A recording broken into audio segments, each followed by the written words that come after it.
Hi നമ്മൾ last വീഡിയോയിൽ എന്താണ് റോബോട്ടിക്സ് എന്നുള്ളതൊക്കെ ഒരു ബേസിക് ഇൻട്രൊഡക്ഷൻ പറഞ്ഞായിരുന്നു. അതിനെപ്പറ്റി ഒരു വീഡിയോ ചെയ്യുന്നതാണ്. ഈ വീഡിയോയിൽ നമ്മൾ നോക്കാൻ പോകുന്ന ഈ റോബോട്ടിക്സ് എഞ്ചിനീയറിംഗ് ഡിഗ്രിയിൽ എന്തൊക്കെ കാര്യങ്ങളാണ് നമ്മൾ പഠിക്കുന്നത് എന്നതിനെ പറ്റിയാണ്. അതായത് നമ്മൾ എന്തിനെക്കുറിച്ചാണ് പഠിക്കുന്നതെന്ന് ഒരു ധാരണ നമുക്ക് മുന്നേ ഉണ്ടായിരിക്കണം. +2 കഴിഞ്ഞിട്ട് ഇപ്പോൾ പലർക്കും ഒരു വലിയ ഐഡിയ ഉണ്ടാവില്ല. ഇപ്പോൾ റോബോട്ടിക്സ് മീൻസ് എന്താണ്, അതിൽ വരുന്ന കാര്യങ്ങൾ, പഠിച്ചിറങ്ങിയിട്ട് എന്തൊക്കെയാണ് ഉണ്ടാവുക, ഇതിനൊക്കെ പറ്റൊരു നല്ലൊരു അറിവുണ്ടായാൽ മാത്രമേ നമുക്ക് ഈ ഒരു ഫീൽഡിൽ മുന്നോട്ടേക്ക് പോകാനായിട്ട് സാധിക്കുള്ളൂ. ഇപ്പോൾ റോബോട്ടിക്സ് എന്ന് പറയുന്നതിൽ mechanical, electrical, electronics, computer science, engineering, ഇതിൻ്റെ മൂന്നൊരു കമ്പൈൻഡ് ഫോമാണ് റോബോട്ടിക്സ്. അപ്പോൾ അതിൽ നമുക്ക് ഇലക്ട്രിക്കൽ പേപ്പറും മെക്കാനിക്കൽ പേപ്പറും ഇലക്ട്രോണിക്സ് ആൻഡ് കമ്മ്യൂണിക്കേഷൻ എന്ന് പറയുമ്പോൾ ഒരുപാട് വരില്ല. ഇലക്ട്രോണിക്സ് ആൻഡ് കമ്മ്യൂണിക്കേഷൻ എന്ന് പറയാൻ പറ്റില്ല, ഇലക്ട്രോണിക്സ് തന്നെ ആയിരിക്കും വരുള്ളൂ. എംബഡഡ് സിസ്റ്റം ആ ഒരു ഫീൽഡായിരിക്കും ഇലക്ട്രോണിക്സിൽ കുറച്ചായിട്ട് നമുക്ക് റോബോട്ടിക്സിന് യൂസ്ഫുൾ ആയിട്ട് വരിക. പിന്നെ മെക്കാനിക്കലിലോട്ട് വരുമ്പോൾ ഡിസൈന് അതുപോലെയുള്ള കാര്യങ്ങളാണ് വരിക.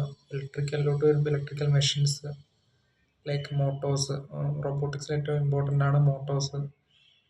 പിന്നെ സെൻസേഴ്സ്, അത് ഇലക്ട്രോണിക്സിൽ അല്ലെങ്കിൽ മെക്കട്രോണിക്സ് എന്ന് പറയുന്നൊരു ബ്രാഞ്ച് ഉണ്ട്. അതും റോബോട്ടിക്സിന് മുന്നേ വന്നൊരു ബ്രാഞ്ചാണ്. അതിൽ ആ ഒരു ഇതിലോട്ടാണ് നമ്മൾ വരിക.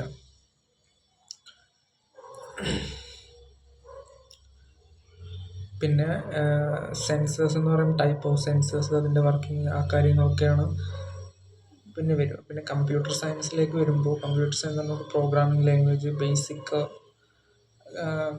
കമ്പ്യൂട്ടർ എഞ്ചിനീയറിംഗുകാർക്കുള്ള പോലെ ബേസിക് കമ്പ്യൂട്ടറിൻ്റെ മീൻസ് കമ്പ്യൂട്ടറിൻ്റെ ചെറിയ ഈ ബൈനറി കൺവേർഷൻസ്, അങ്ങനെ ബേസിക് പ്രോഗ്രാമിംഗ് ഇങ്ങനെ വർക്കാവുന്നുള്ളൂ എന്ന രീതിയിലുള്ള ചെറിയൊരു കമ്പ്യൂട്ടർ ആർക്കിടെക്ചർ റിലേറ്റഡ് പേപ്പർ അങ്ങനെ ആയിരുന്നു എനിക്കുള്ളത്. കാരണം ഞാൻ അണ്ണാ യൂണിവേഴ്സിറ്റി ആയിരുന്നു.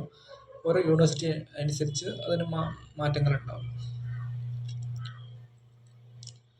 അപ്പോൾ കമ്പ്യൂട്ടർ സയൻസ് എന്ന് പറയുമ്പോൾ നമുക്ക് പ്രോഗ്രാമിംഗ് ലാംഗ്വേജ്, അതായത് പൈത്തൺ അല്ലെങ്കിൽ C++, ഓപ്സ്, അങ്ങനെയൊക്കെയുള്ള കുറച്ച് ലാംഗ്വേജാണ്. റോബോട്ടിക്സിലേക്ക് വരുമ്പോൾ ഇനി നമ്മൾ പേഴ്സണലായിട്ട് പറയുകയാണെങ്കിൽ റോബോട്ടിക്സിന് പൈത്തൺ, C++, ഇതൊക്കെയാണ്. പിന്നെ പൈത്തൺ എക്സ്റ്റൻഷൻ കുറച്ച് ടൂൾസൊക്കെ ഉണ്ടല്ലോ, പൈച്ചാം, അങ്ങനത്തെ കുറച്ച് ടൂൾസും ഒക്കെയാണ് നമുക്ക് ബേസിക്കായിട്ട് അറിഞ്ഞിരിക്കേണ്ടത്.